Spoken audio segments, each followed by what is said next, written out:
wanted to meet our cute and fluffy bird named Bunny. Please come up, Bunny.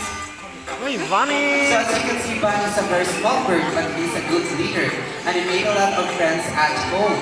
So after he finishes food, he will go back inside and call his friends. The sand conures have a golden plumage from their head down to its underpart, and they also have a green wing. Alright, take your time, Bunny.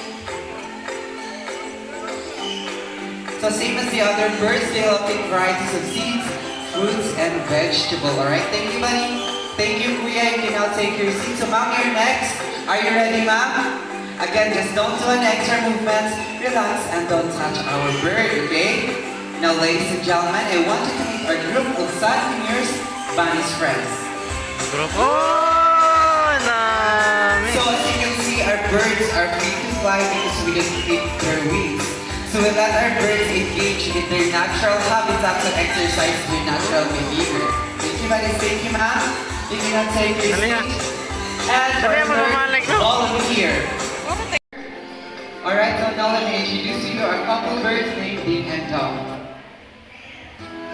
So sandpipers are monogamous type of birds, meaning that they only have one partner for a lifetime. And if their partner dies, that's the time they will choose or find another mating partner. Thank you, sir. Thank you, Ding Dong. Hi there. So Sunny loves money.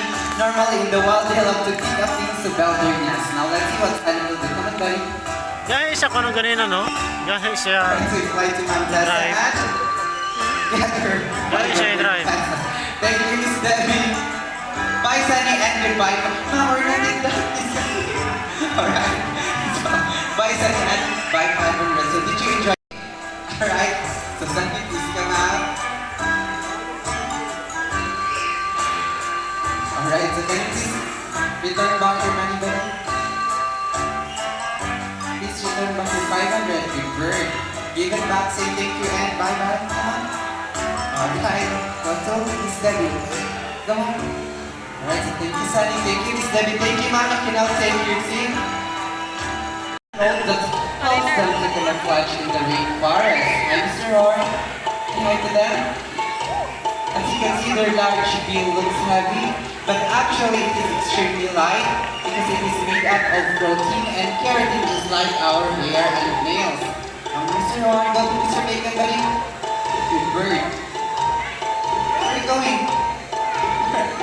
So toucans aren't that good at flying, so they spend most of their life hopping all along in the trees. And also they're considered as one of and fly south. So we have the first birds of prey, our sniper prey in flight, our Bromenicite named glider. So Bromenicite are formerly known as the red-backed sea eagle in Australia, and here in the Philippines they are locally known as Banog in Bisaya and Banog. So by the way, avoid reaching out the bird.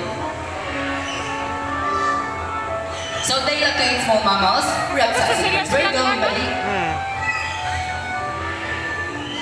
So everyone, please sit down. Alright, a round of applause to our Bromenicite named glider. For the protection from the sharp and large talons of the bird. And also, Philippine Hawk Eagle is under the list of IUCN, or International Union Conservation of Nature, as endangered species threatened by habitat loss.